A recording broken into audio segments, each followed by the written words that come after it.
we're looking at where the back brace will go in the inside of the chair, but on the back. So what I will do is I have my angle finder here set to 15 degrees, and I have measured from the back of this rail here up. That's 8.5 inches. So I'll go to 8.5 inches, set a mark on both sides for that 15 degrees. Then we'll set this in here, right on the 15 degrees, and right just even with the bottom.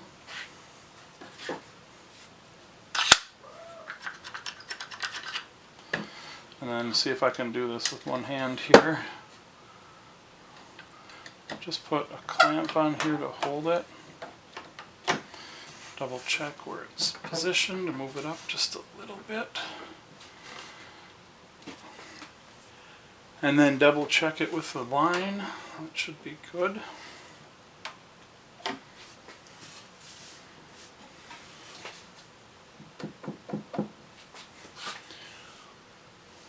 Alright, that looks good. So now I'm going to put a 2-inch screw in here, and I've set the depth of my drill bit here. So we'll drill these two. I just have 2 in here because this is also going to be fastened to the armrest.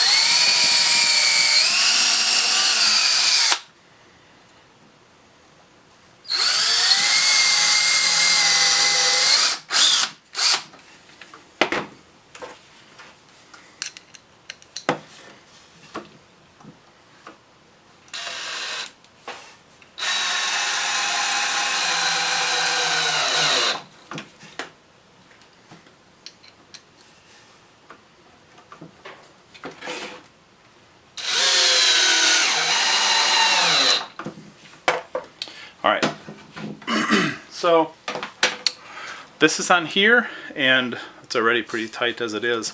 But again, we're still just dry fitting things. So I'll do the same to the other side, and I'll make sure that these are going to be level with each other. Well, I should say parallel with each other. And to make sure that the backrest is nice and straight, and everything is at that 15 degrees. And I'll just keep checking it with the 15 degree angle finder. And so I'll attach the other side, and then we'll start doing all these middle seat pieces and the back pieces, the backrest. To make sure that both of these back rests are level, sorry, I keep saying level, I mean parallel with each other, I'm really just sighting right down the side here as I put the second one up and making sure that they look like they go, they're perfectly parallel with their placement.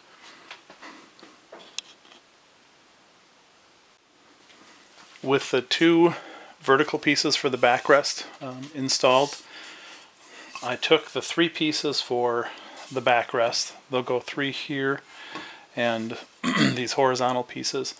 And with the backrest in and everything set up, I'll put this side here, and then I mark right here exactly where that will go. And I just double check that that will be the same at the top, the middle, and the back. The back is probably the most important. I'm sorry, the bottom is probably the most important because this won't move as much. The top can flex in just a little bit. So if everything is cut and squared and you took some time to make sure that your base is all plumb and square, these should line up nicely as you progress through the build. So I will go cut these off and we'll start to install those. As far as setting up where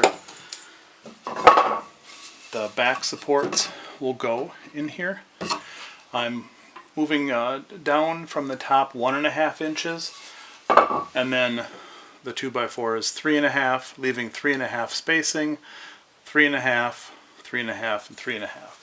So we'll have one piece here, one there, and one there. So I simply measured this out this way, marked all of these, and then I will make a line this way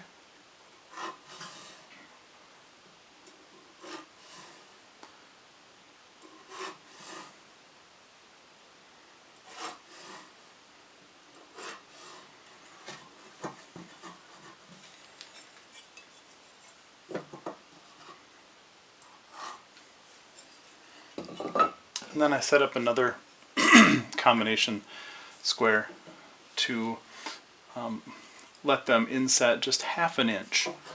So I'll put just a little line here on each of these. And I will mark these on this side and on the other side. And then with that done, we'll be able to put these in, line them up right on the lines there, and then we'll put those 3.5, or I think I'll use the 3 3/4 inch screws in here. So we'll do that next. I wanted to show this absolutely beautiful 2x4 that I got in one of the selections from my home store. You usually don't find something of this quality, but this one is basically flawless, and it looks like a piece of what they used to, or what some wood aficionados call old growth lumber. And the growth rings are really, really tight, and you can see this.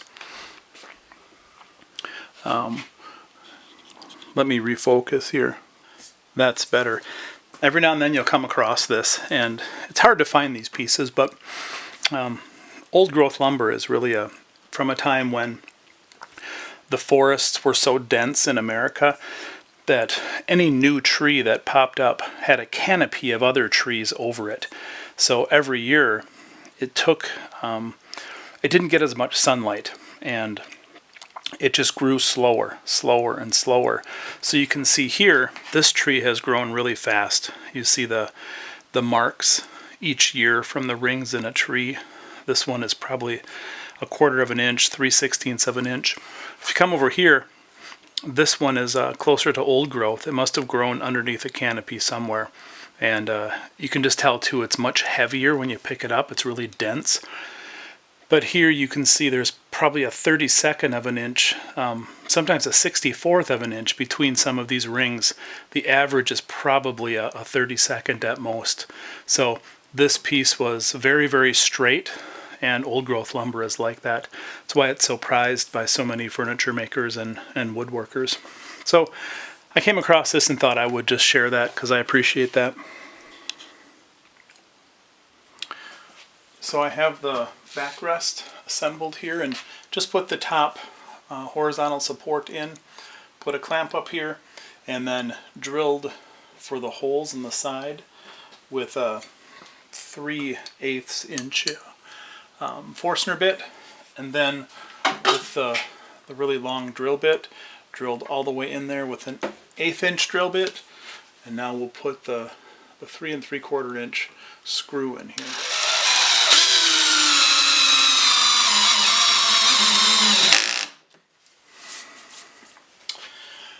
Alright, so I'm going to put the other screws on the other side, and then what I'm going to do is I'm going to take this apart, or I'm take the backrest off, take the 4 screws off, holding it to the carcass or the main frame, and then I'll put the other 2 pieces in here, drill through them, so then I can clamp it at the bottom, and it'll tighten up on these 2 pieces, and then we'll reinstall it. I also noticed too that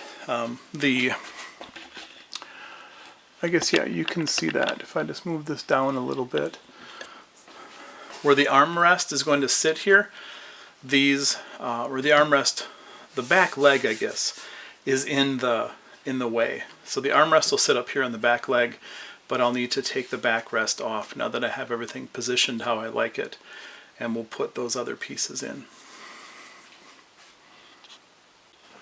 Alright, the back is all installed, and we have the horizontal pieces here, and everything has been drilled, and all of the 3 3/4 inch screws are into these cross members. So very solid right now. Still no glue, still a dry fit. So next we'll turn our attention to the seat, and for the seat we will have these cross braces in here, which will be the seat. And there'll be 4 of them, and they kind of scoop out the way they're formed, and form kind of a seat shape, curve down a little bit. So we'll put those in and we'll screw in from the outside, and that will allow just a little bit of a curve for the cushion and the body to sit down inside of there. So we'll put these on, and then really two other things left. Put the armrests on after these, and then I'll show you how I put some feet on it as well. All these seat planks are secured and fastened with two of those 3 3/4 inch screws. They go well into here, probably at least 2 3/4 inches into that end grain. So very solid. And as I was explaining before, I put this 2x4 all the way to the bottom down here, and then this one on this side comes just a little bit, maybe about a 3/16 of an inch down from the top, and it just gently arches down or scoops down like that to accept the cushion and your backside. So the one I have that we've been using for a couple of years, I'm surprised at how much just a little bit of a curve, maybe about 2 inches there, how it dips down, makes it a lot more comfortable than just having a flat seat. So okay, so that's these. These are all in, and the backrest is on. All that's left is to put the armrests on, and then the feet pads, or the foot pads. I have put the 2 armrests on and measured them out as far as placement. So this one I'm leaving 2 inches of an overlap, so I set combination square to right at 2 inches. That'll line that up, and then there's just a little bit of an overlap here, which is 3/8 of an inch. So with those two set up, this butts right up against the backrest, and we'll also screw the backrest into the arm to give the backrest even more stability. But right now, with these in position, I'll set up and measure and mark the 2 holes here for the screws to go down in here, 2 more in the back, and then 2 and 2. So we'll drill these out right now with a 3/8 inch Forstner bit.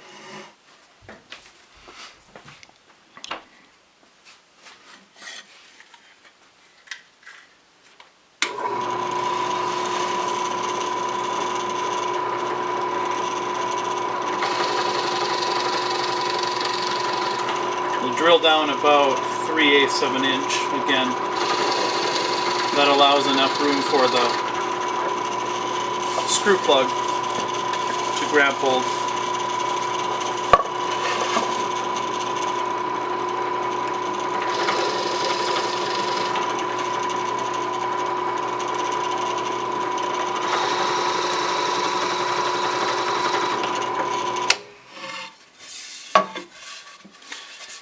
All right, we will take these back over, put them on the chair frame, clamp them up, drill down through, and put the screws in.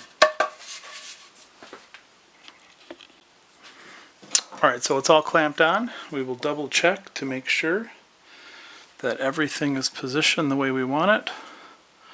3/8 there, 2 inches there. We'll drill down through the top.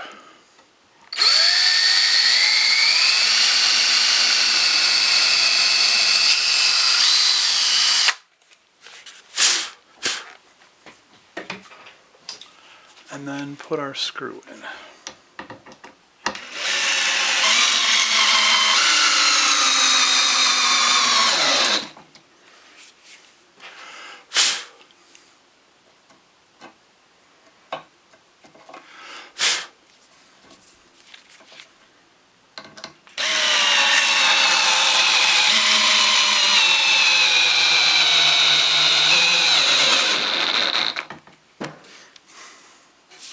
All right, so we will do the same to the back and then the others, and then just a couple more screws through the armrest, through the backrest into the armrest.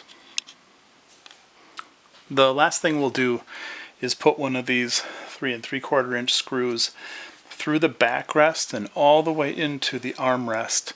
And I've positioned it so it'll go right in between the two screws that we put down through the armrest into the back leg. So I have drilled this out with a 3/8 inch Forstner bit and a 1/8 inch bit to pre-drill it. Now we'll just drive it in.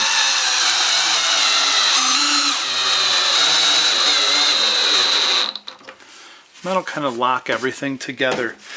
This is very sturdy, the backrest is, but once you put that big screw through there, it makes it really sturdy. So I'll do the same to the other side, and then we'll put the foot pads on. One thing I've done for quite a while with my outdoor tables and outdoor chairs is I have an old cutting board. It's just like a plastic cutting board, and I cut little 1 inch by 2 inch pieces out of it, and these will become feet to keep it up out of the water when it rains, and so it doesn't kind of wick all of the water up into the bottom of the legs. And these work quite well. So I will cut them at, like I say, 1 by 2, and then I'll countersink a couple of holes in here, pre-drill them, and put them onto the bottom of the feet. So I will put a couple of countersink holes in the feet. We'll put one on each side. I'm doing this on the drill press because this plastic is really hard. So you can see just a couple of holes like that.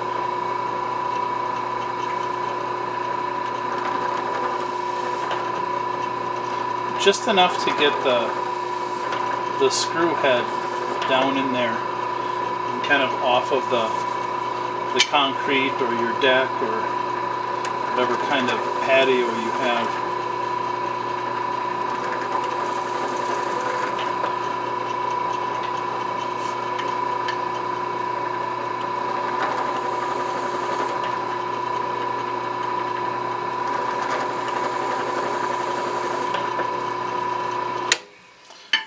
Alright, so they'll look just like that. So we'll go put them into the feet. Alright, so these fit right on the bottom of each of the feet. I'll take an 1/8 inch drill bit.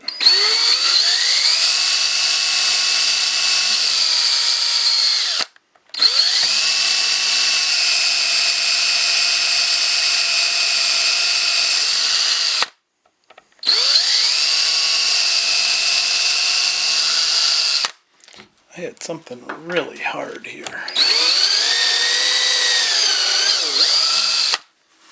There we go.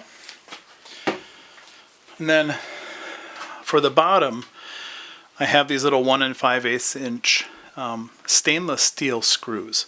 So they're a square drive, and they will go right in here.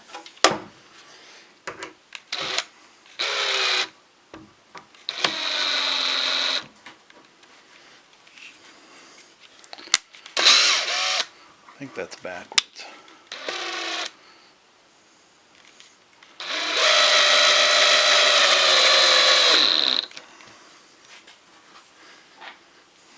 One and two.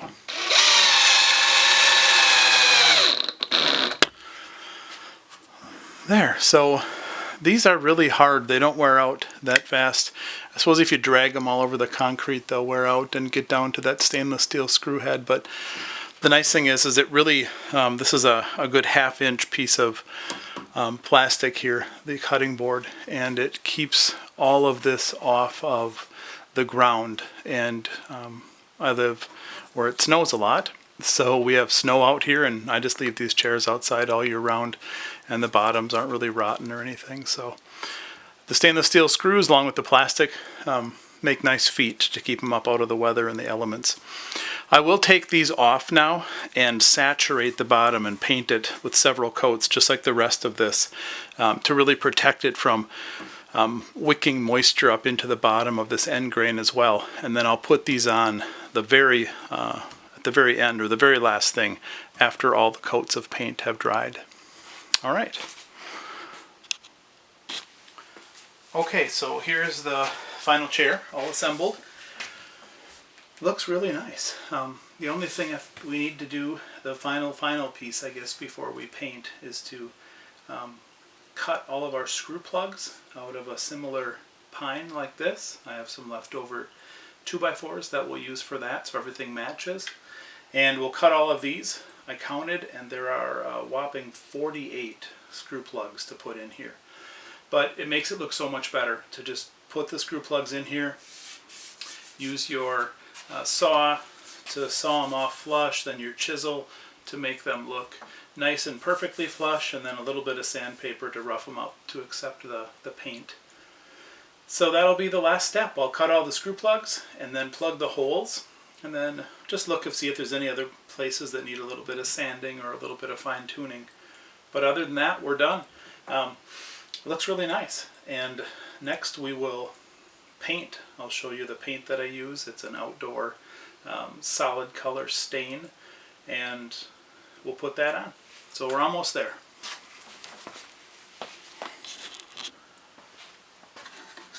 I have the 3/8 inch screw plug cutter installed in the drill press. And I have a piece of a scrap 2x4 that I used to make the chair from. So we'll cut our 48 of these.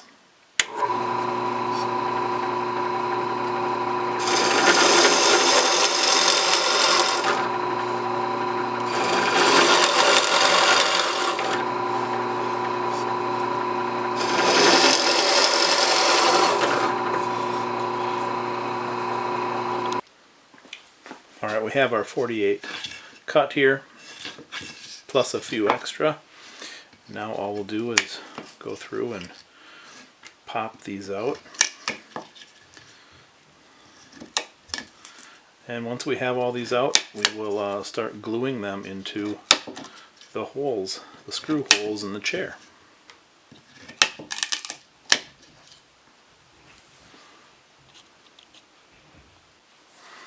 When I have so many of these to do, what I will usually do is just get a piece of scrap wood or a block and put a long bead of glue on it, and then just roll these along here. And stuff them in there and make sure that the grain lines up. I do usually line up the grain when I do these, because it's going to be outside as it expands and contracts. It will expand and contract with the grain. If you put the grain this way, they'll parallel to it, they'll expand and contract together. Alright, so there, 2 done. It's like I'm almost done. 46 to go. I'll go through and put all these in, and then we'll come back and trim them all off and shave them flush with a chisel. So all the glue plugs the screw plugs are glued in, and I have my flexible saw. So I always take a piece of paper like this, just cut a hole in it, and that allows you to put it over top of here, and then not damage the wood when you cut it down. Should just, all that's left is the thickness of this paper.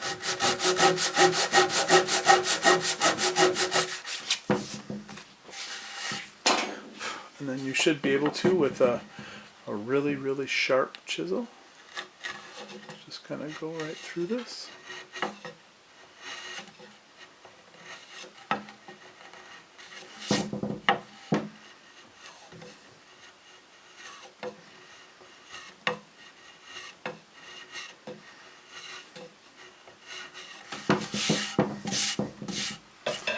And then we'll just take a little bit of our 60 grit sandpaper,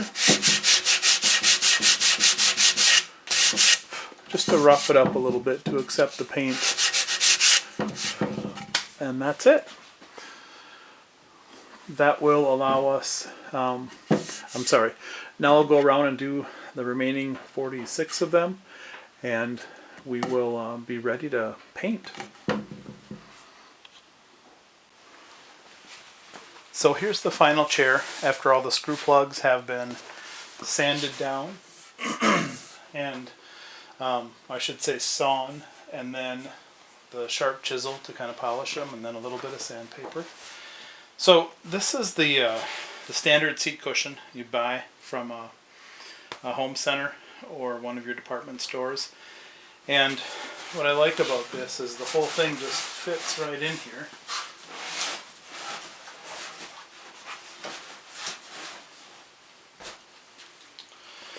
And that's how it looks. You know, you could just take this and sand it down, and if you didn't have all of the repairs, I guess, put some kind of a spar varnish on it or a light transparent stain. But it doesn't hold up that well. You'd have to do it every year, every couple of years. So what I've really gone to with any outdoor stuff I build is a solid stain, solid color stain. This is the stain that I like to use. This is a solid color made by Pittsburgh. It's called Ultra Advanced. And you can get semi-transparent, transparent, and the solid. So this is basically just like a solid paint when you put it on. And this gives a lot of really good protection. I have railings in my backyard, a swing, a play fort kind of thing, swing set I built for my kids, a fence. We have a huge fence around our yard. All of that is painted with this stuff. And it usually lasts for anywhere from 4 to 5 years before I even feel I need to recoat it. The railing we have around a kind of a cement patio, that's going on 7 years. And now given that is a kind of a chocolate brown, so that's going to protect a little bit more than a lighter or a medium color like this green. This is called a seafoam color. The brown's going to protect a little bit more than that, but this stuff protects really well too. So that's what we'll put on our chair. Alright, so mixed up the paint here, and grab yourself a decent brush. It's a pretty color. We like it.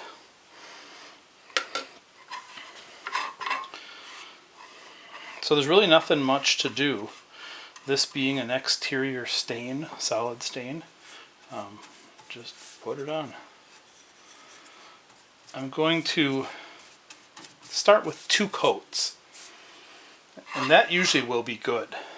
I have some things outside that have only 1 coat, and sometimes I'll put a coat on, like on my fence.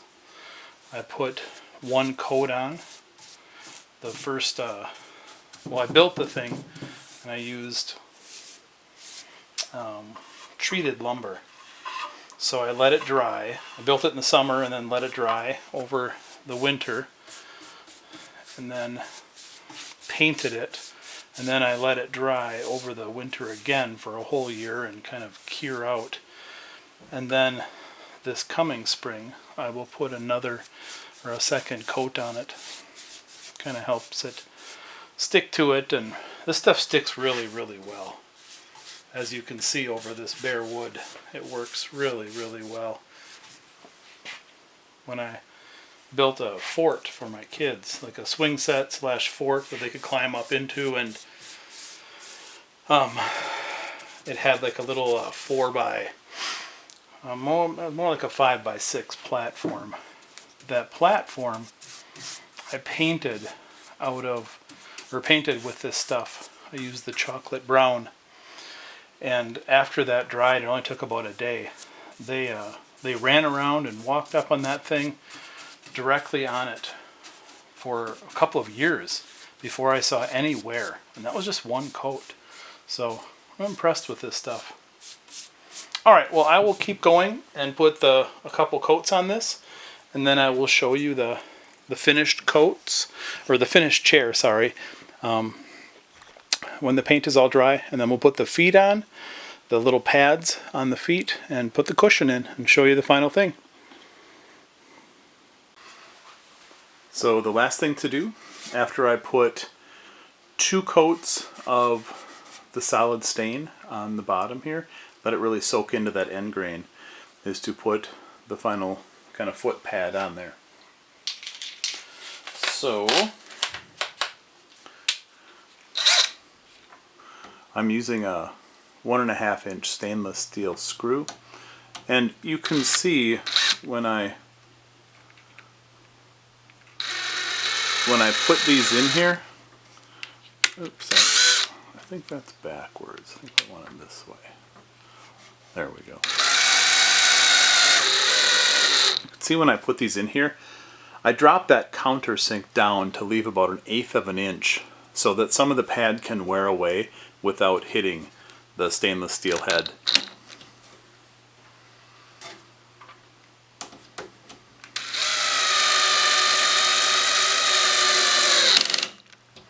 And not too tight. So that's it. So now some of this pad will grind away. The chair that I've had outside for 2 years, I haven't even come close to getting down to the screw heads. And we don't drag it around a lot, but I do move it around, and it's on a concrete patio. So these hold up really well. Alright, so I will do the remaining 3 pads on the feet and then show you the final product.